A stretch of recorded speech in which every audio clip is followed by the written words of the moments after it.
विकास पंख लाभलेल्या संघर्ष नायकाची गरुड झेप. विकासरत्न राजाभाऊ राऊत विधान परिषदेच्या सभागृहात. दोन सत्ताधारी आमदारांमुळे बार्शीच्या विकासाचे महाद्वार उघडणार. आमदार राजाभाऊ राऊत यांच्या राजकीय वाटचालीत नव्या पर्वाला सुरुवात.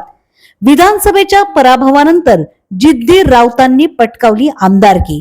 तालुक्यातल्या सर्व सत्ता केंद्रांवर मिळवले वर्चस्व. मुख्यमंत्री देवेंद्र फडणवीस यांचा विश्वास आणि वरदहस्त मिळविण्यात आमदार राऊत यशस्वी. आता येत्या 6 वर्षातील कामगिरीकडे बार्शीकरांच्या नजरा.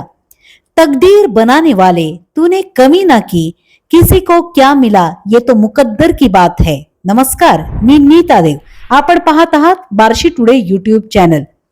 एखाद्याचं आयुष्य कसं रणांगण असतं याचं प्रतीक म्हणजे राजाभाऊंचं राजकारण.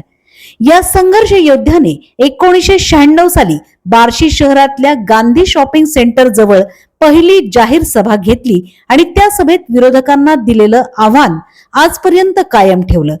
तिसऱ्या वेळेस आमदार होतानाच राजाभाऊंचा प्रवास म्हणजे संघर्ष कसा असतो याचं उदाहरण आहे. 3 वेळा थेट लढतीमध्ये नगराध्यक्ष पदाचा उमेदवार निवडून आणणं आणि नगरपालिकेची सत्ता पटकावणं सोपं नाही, पण ते राजाभाऊंनी करून दाखवलं. ग्रामीण भागातील मतदार अत्यंत चोखंदळ असतात. ते कधी भुंगारा देतील याचा नेम नसतो, पण राजाभाऊंनी 5व्या वेळेस पंचायत समितीची सत्ता आपल्या ताब्यात ठेवली. सहकार क्षेत्रावर विरोधकांचं पूर्णपणे वर्चस्व असताना ते मोडून काढत 2 वेळा बाजार समिती सारखी महत्वाची पणन संस्था काबीज करणं अवघड आहे. पण यावेळेस राजाभाऊंनी हे अवघड काम सुद्धा करून दाखवलं.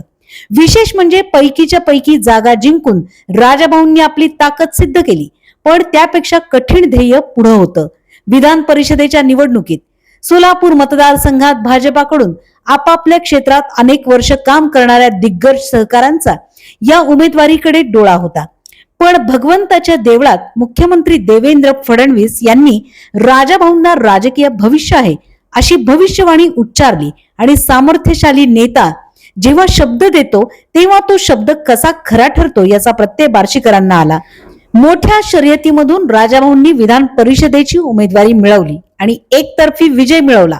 विधानसभेच्या पराभवानंतर राजाभाऊ मनाने हारले नाहीत, मनाने खचले नाहीत. त्यांनी आपली जिद्द आणि ईर्ष्या कायम ठेवली. बार्शी तालुक्यावर पूर्ण वर्चस्व तर मिळवलंच, पण विधान परिषदेच्या सभागृहात जाण्याचा बहुमानही मिळवला. राजाभाऊ राऊत म्हणजे राजकीय जिगर आहे याचा अनुभव बार्शीकरांना आला. मुख्यमंत्री देवेंद्र फडणवीस यांच्यासारख्या 2 वेळा मुख्यमंत्री पद, एकदा उपमुख्यमंत्री पद मिळवणाऱ्या अत्यंत महत्वाकांक्षी आणि ताकदीच्या राजकीय गॉडफादरचा वरदहस्त आणि विश्वास कसा संपादन करायचा असतो हे राजाभाऊंनी दाखवून दिलं. छोट्या स्वार्थामध्ये संपणारे मोठे ध्येय साध्य करू शकत नाहीत, पण राजाभाऊंनी 2019 साली आमदार झाल्यानंतर महाविकास आघाडीकडे न जाण्याचा निर्णय घेतला.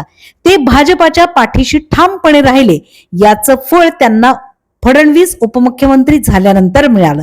बार्शी तालुक्यावर विकास निधीचा पाऊस पडला.